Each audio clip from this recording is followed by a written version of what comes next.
మన ప్రభు అయిన రక్షకుడైన యేసుక్రీస్తు పరిశుద్ధ నామములో మీ అందరికీ శుభములు తెలియచేయుచున్నాను. మీరందరూ ప్రభు యొక్క కృపను బట్టి క్షేమముగా ఉన్నారని ఆశిస్తూ ఉన్నాను.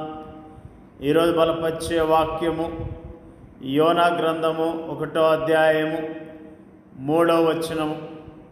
యెహోవా సన్నిధిలో నుండి తర్షీషు పట్టణమునకు పారిపోవాలని యోనా యొప్పేకు పోయి తర్షీషునకు ఒక ఓడను చూచి ప్రయాణమునకు కేవు ఇచ్చి యెహోవా సన్నిధిలో నిలవక ఓడవారితో కూడా తర్షీషునకు పోవుటకు ఓడ ఎక్కెను.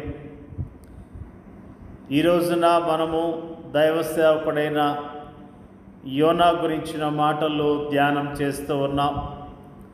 తన సేవకుడైన యోనాను ప్రవక్త ద్వారా ఇజ్రాయేళ్ల దేవుడకు యెహోవా సెలవిచ్చిన మాట చొప్పున ఇజ్రాయేలీల సరిహద్దులు మరలా స్వాధీనపరచుకొనబడినట్లుగా దేవుని యొక్క వాక్యములో మనము జ్ఞాపకం చేసుకుంటున్నాం.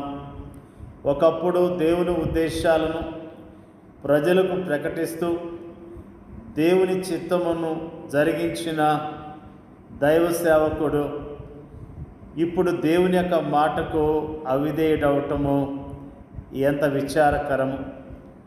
తర్షీషు కొందరు అనుకున్నట్లుగా ప్రస్తుత స్పెయిన్కు నైరుతి దిశలో ఉండగా నినివే తర్షీషుకు వ్యతిరేక దిశలో ఉంది.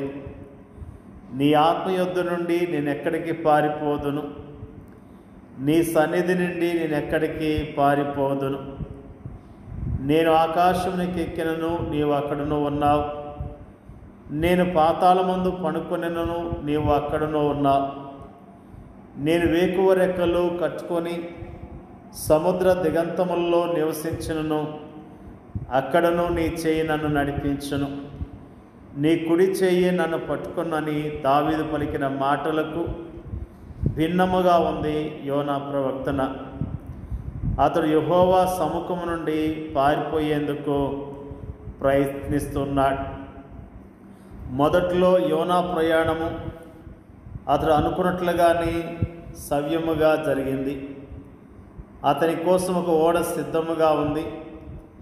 ఆ ఓడలో ప్రయాణం చేసేందుకు అవసరమైన డబ్బు కూడా అతని యొద్ద ఉంది. అతడు పండుకొని హాయిగా నిద్రపోయేందుకు ఒక మంచి స్థలము కూడా అందులో అతనికి దొరికింది. ఒక విశ్వాసిని దేవుని నుండి దూరముగా తీసుకొని వెళ్ళేందుకు అవసరమైనవన్నీ సాతానుడు వెంటనే సమకూరుస్తాడు.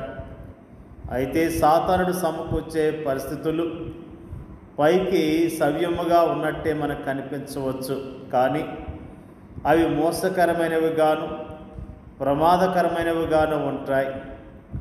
యోనా ఆత్మీయ స్థితి మెట్టుమెట్టుగా దిగజారుతున్నట్లుగా మనకు కనిపిస్తుంది. భౌతికముగాను ఆత్మీయంగాను కూడా అతడు దిగజారిపోతున్నాడు. తాను యెహోవా సన్నిధిలో నుండి పారిపోవచ్చున్నట్టు అతడు అన్యులైన ఓడవారితో చెప్పాడు.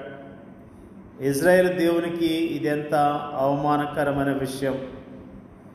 తాను దేవుని యొద్ద నుండి పారిపోతున్నానని యోనా అనుకున్నప్పటికీ కటాక్షమును జాలియు బహుశాంతమును అత్యంత కృపగల దేవుడు తనను వెంబడిస్తున్నాడన్న వాస్తవము యోనాకు తెలియదు. గాఢ నిద్ర నుండి మేల్కొనబడిన యోనా తాను దేవుని సన్నిధి నుండి పారిపోలేనని, దేవుని చిత్తానికి తాను తలవంచవలసిందేనని గ్రహించాడు.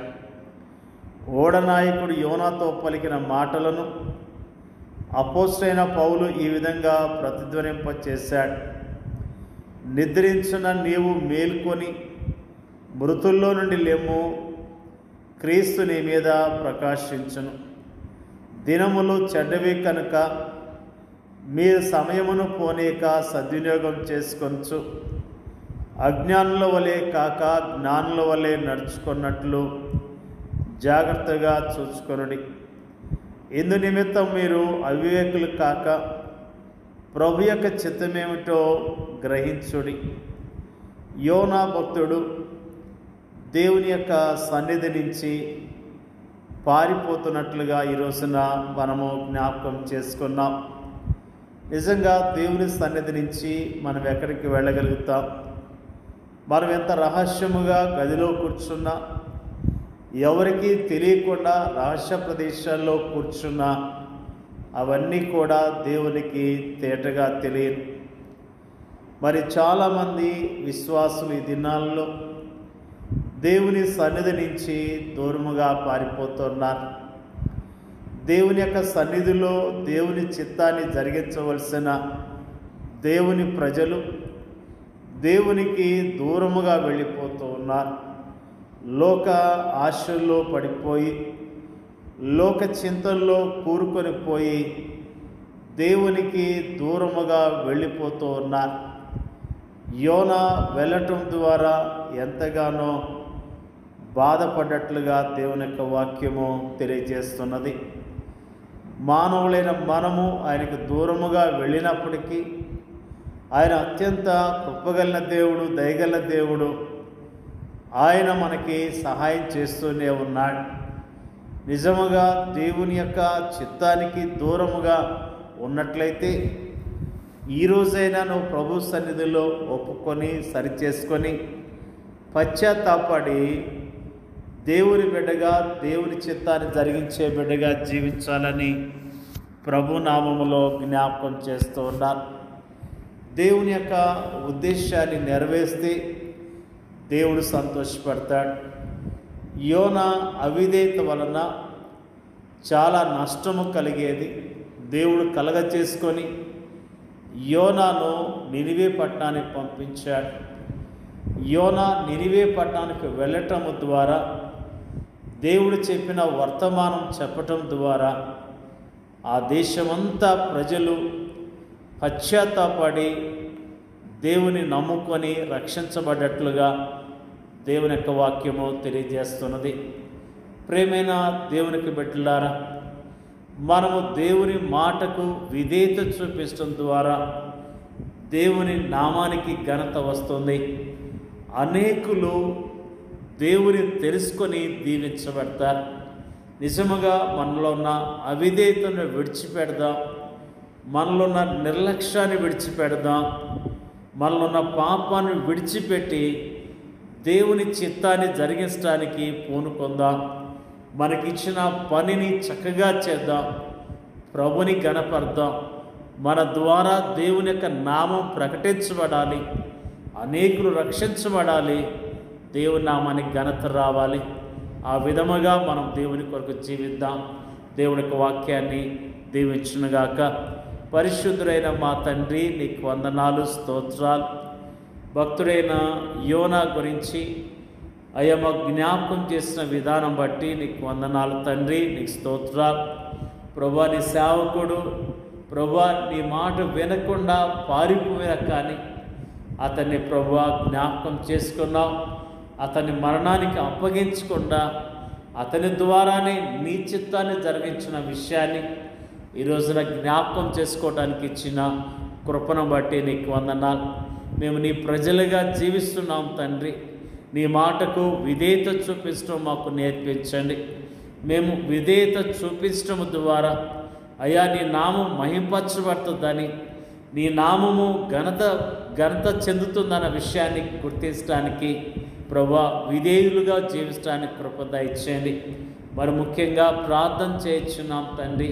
మా దేశాన్ని మీరు జ్ఞాపకం చేసుకోండి అయ్యా.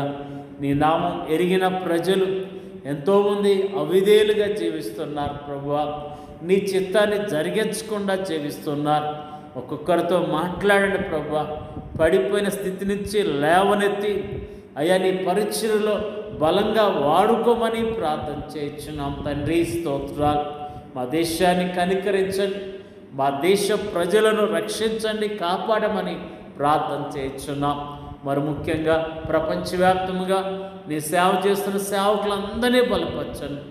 సేవకులు నీ చిత్తములో ఉండి ఘనమైన సేవ చేయటానికి అనేక ఆత్మలను నీ తట్టు తిప్పే సాధనాలుగా వాడబడతాని సహాయం చేయమని అడుగుచున్నాం తండ్రి. నీకు వందనాలు. వాక్యం ఇచ్చిన ప్రతి సహోదరిని, సహోదరుడు, వారి కుటుంబాలను దీవించి ఆశీర్వదించమని యేసుక్రీస్తు నామములో అడుగుచున్నాం తండ్రి. ఆమేన్.